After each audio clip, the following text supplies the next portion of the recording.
Қайырлы күн, құрметті әріптестер. Бүгін аттестациядан өткен уақытта педагогикадан келетін сұрақтарды талқылаймыз. Мен өзім аттестациядан өткен уақытта шыны керек үйде шаруа жасап жүріп аудио қосып қоятын таппадым педагогикадан. Сондықтан да сол аудионы жасайын деп шештім. Белгілі бір іс-әрекеттерді қалай орындау керек екені жөнінде білімдер сақталатын жады түрі. Белгілі бір іс-әрекеттерді қалай орындау керек екені. Эпизодтық деп ойлаймын. Бұл жерде қате болуы да мүмкін. Мен сіздерге дұрыс жауабын оқып беріп отырамын. Оқушыға білмеген тапсырманы орындауға кеңес бермегендіктен, оқушының қабілеті жетіп тұрса да тапсырманы орындай алмауы. Мұнда мен өнімділіктің тапшылығы деп ойлаймын. Дұрыс жауабы өнімділіктің тапшылығы. Тұжырымдамалық және әмбебап әрекеттегі зерттеу ұғымын қолдануға болатын зерттеу тәсілі. Тұжырымдамалық және әмбебап әрекеттегі зерттеу. Мұнда мен критериалды бағалау деп ойлаймын, бірақ дұрыс болмауы мүмкін. Дұрыс жауап критериалды бағалау. Әрі қарай жазалау әдісі. Дұрыс жауабы келеңсіз қылықтарды шектеп, тежеу үшін қолданылатын. Балалардың қабілеті жетіп тұрса да, кеңес берілмеген жағдайда тәсілдерді пайдаланбауы. Бұл жерде өнімділіктің тапшылығы. Дұрыс жауабы өнімділіктің тапшылығы. Қатемен жұмыс жасаймыз. Бірегей жоғары сапалы және дана нәтижелер шығатын тұлғааралық және тұлға ішілік үдеріс. Дұрыс жауабы шығармашылық. Дене тәрбиесінің міндеттері.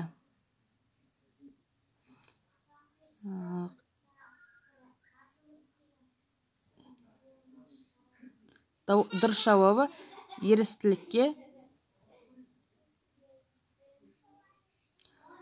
Келесі сұрақ. Мұғалімге ағымдағы сабақты талдауға және қадағалауға негіз болатын педагогикалық іскерлік.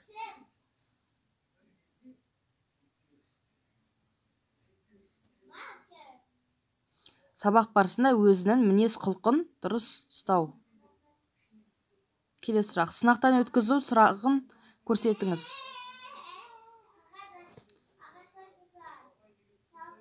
Осы айтқандарыңызға дәлел келтіре аласыз ба? Дұрыс жауабы сол. Біліктілік дәрежесін анықтауды көздейтін бағалау мақсаты. Біліктілік дәрежесін анықтауды көздейтін бағалау. Мұнда дұрыс жауабы стандартты бақылау. Ақыл-ой тәрбиесінің аса маңызды құралы. Ақыл-ой тәрбиесінің аса маңызды құралы бұл оқушыларды оқыту екен. Ақыл-ой тәрбиесінің аса маңызды құралы ол оқыту. Келесі сұрақ. Мен тұжырымдамасы бойынша өзін-өзі сыйлау екі компоненттен тұрады. Жеке тұлғаның ортада лайықты орнын алып, бағаланғаны жөнінде өзінің пікірін анықтайтын компонентті көрсетіңіз. Дұрыс жауабы құндылық.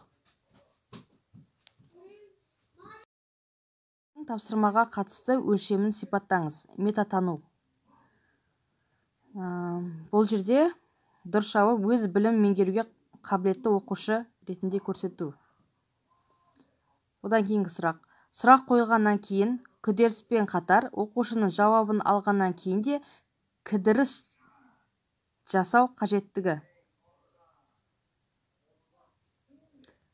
Дұрыс жауабы оқушы өз жауабын түзетуге, нақтылауға мүмкіндік беру. Келесі сұрақ.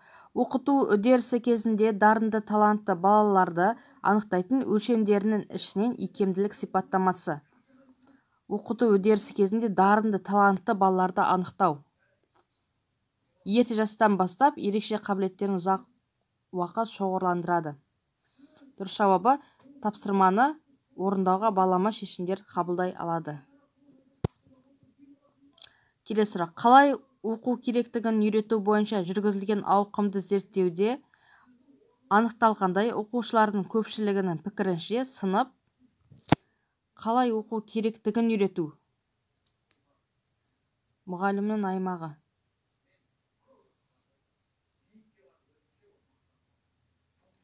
Келесі сұрақ. Оқушылардың өзін-өзі ынталандыра отырып, оқуға деген ұмтылыс пен қызығушылықтарының пайда болуы, оқуға деген ынтасын, қызығушылығын. Ішкі уәж.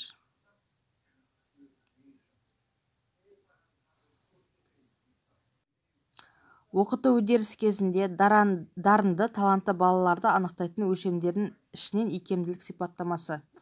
Жаңа мен қате кеткен тапсырмам бұл мен.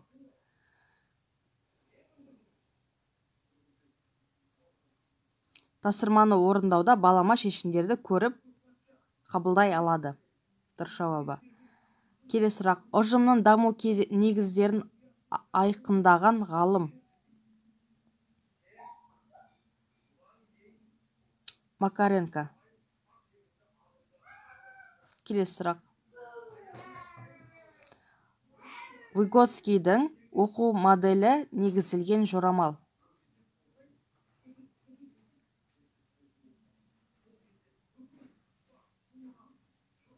Оқушы диалог құру кезінде білім алады. Келесі сұрақ. Сабақ жүйесін тақырып бойынша жоспарлау және осы жоспарды әрбір сабаққа нақтылап ойластыру.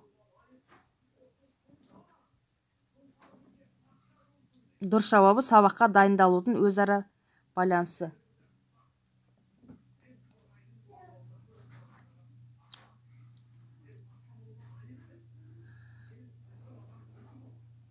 Келесі сұрақ. Жаттап алынған білімді анықтауға арналған сұрақ. Төмен дәрежелі. Осы сұрақтардың барлығы ертең аттестацияда келеді. Мұғалімге ағымдағы сабақты талдауға және қадағалауға негіз болатын педагогикалық іскерлік. Мұғалімге ағымдағы сабақ талдауға және қадағалауға негіз болатын педагогикалық іскерлік.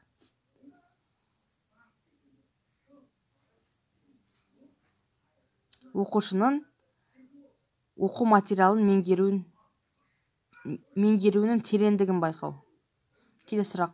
Сабақ жүйесін тақырып бойынша жоспарлау және осы жоспарды әрбір сабаққа нақтылап ойластыру.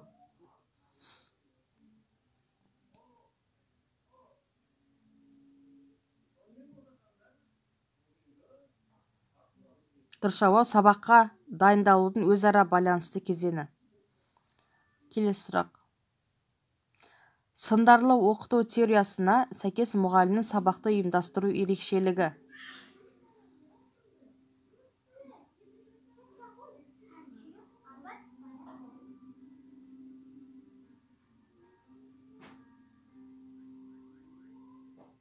Дұрыс жауап, оқушының білім мен дағдысын дамытуға басымдылық береді.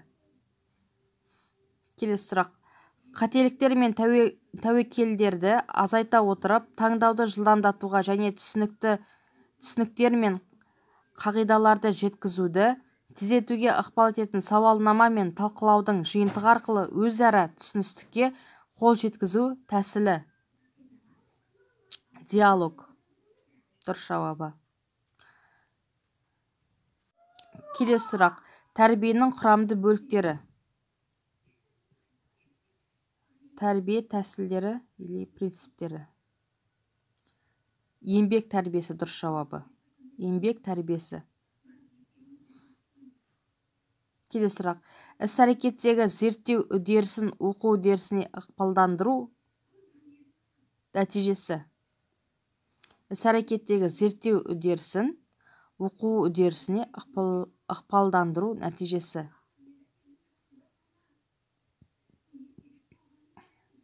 Пәндерді өзара кіріктіруді жақсартады. Келесі сұрақ. тәрбие процесінде секірмелік көрінеді. Дұрыс жауабы қалыптасқан сапа белгілі бір сәтте сабақ жүйесін тақырып бойынша жоспарлау және осы жоспарды әрбір сабаққа нақтылап ойластыру. Дұрыс жауабы сабаққа дайындалудың өзара байланысты әрекеті. Келесі сұрақ.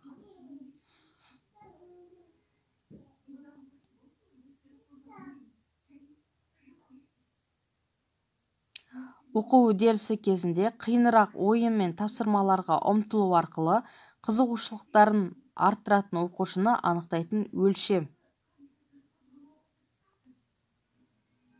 Дұрыс жауабы күрделілікке деген сүйіспеншілік. Келесі сұрақ. Оқушылар мен мұғалімдерге жетістіктер мен даму туралы хабар беруді көздейтін бағалау мақсаты. Оқушылар мен мұғалімдерге жетістіктер мен даму туралы хабар беруді көздейтін бағалау түрі. Дұрыс жауабы кері байланыс ұсыну. Келесі сұрақ. Этикалық әңгіме. Оқушылардың бойындағы белгілі қасиеттерді тәрбиелеу. Осы сұрақтардың барлығы аттестацияда келетін сұрақтар. Бағалаудың қай түрінде бір оқушының жетістіктерінің белгілеген нормалар мен немесе бірдей жастағы оқушылар тобының қол жеткізген деңгейімен ара қатынасы салыстырылған соң қорытынды жасалады.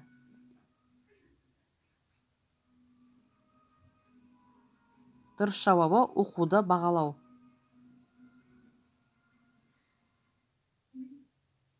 Келесі сұрақ.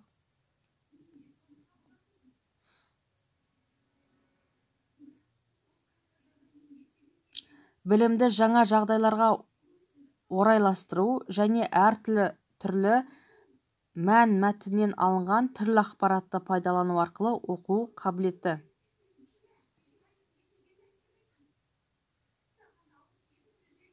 Дұрыс жауабы зерде теориясы. Келесі сұрақ. Сабақты зерттеудің, яғни lesson study түйінді сипатының бірі. Креативтік.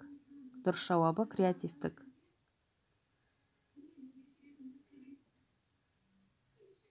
Келесі сабақ. Сабақты психологиялық талдаудың мәні. Дұрыс жауабы мұғалімнің сабақта пайдаланатын әдістердің амал тәсілдерін бағалау.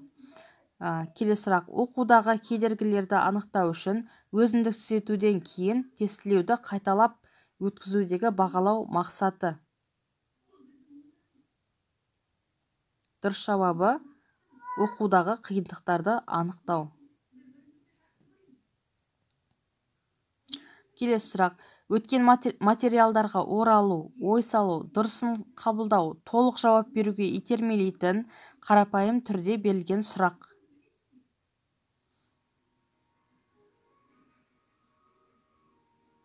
Дұрыс жауабы түрткі болу. Келесі сұрақ. Бағалау мақсатында жүргізілген қадағалау нәтижелерінің интерпретациясы. Дұрыс жауабы алынған мәліметтердің мәнін анықтау. Келесі сұрақ. Бронсонның зерттеуіне сәйкес мектеп жасына дейінгі балалар мен балабақшадағы балалардың танымдық дамуы туралы шешім.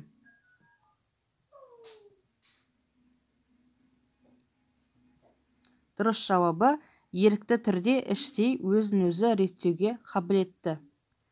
Келесі сұрақ.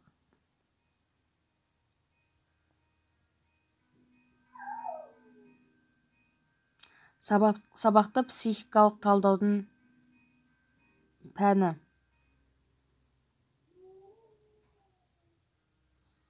Мұғалімнің сабақта пайдаланатын әдіс тәсілдердің нәтижесін қарау.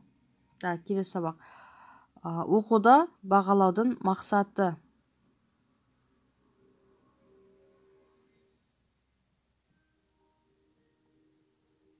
оқуды қолдауға ықпал ету. Келесі сұрақ. Сайлап таңдап оқытудың мәні.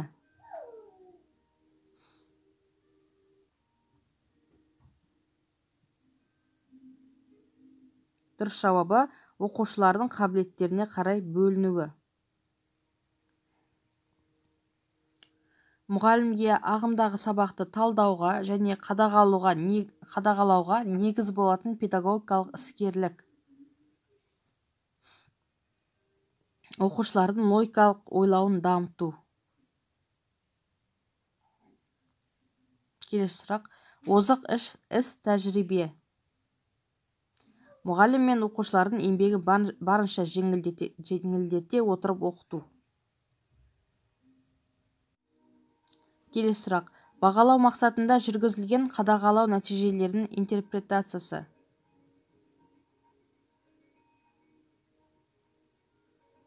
Дұрыс жауабы алынған мәліметтердің мәнін анықтау. Келесі сұрақ. Бағалау арқылы оқуды жақсарту үшін енгізілуі тиіс 5 түйінді фактордың бірі. Оқушыға жеткен деңгейіне сәйкес шешім шығарылуы. Келесі сұрақ.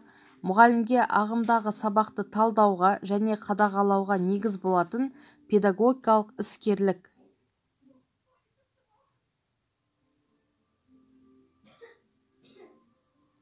Дұрыс жауабы оқушылардың логикалық ойлауын дамыту.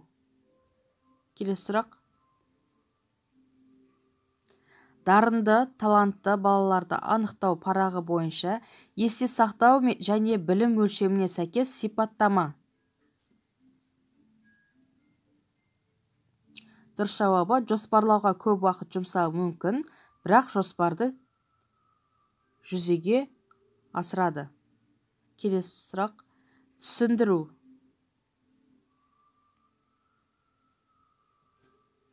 Дұрыс жауабы ғылыми фактілерді жанды мазмұндау.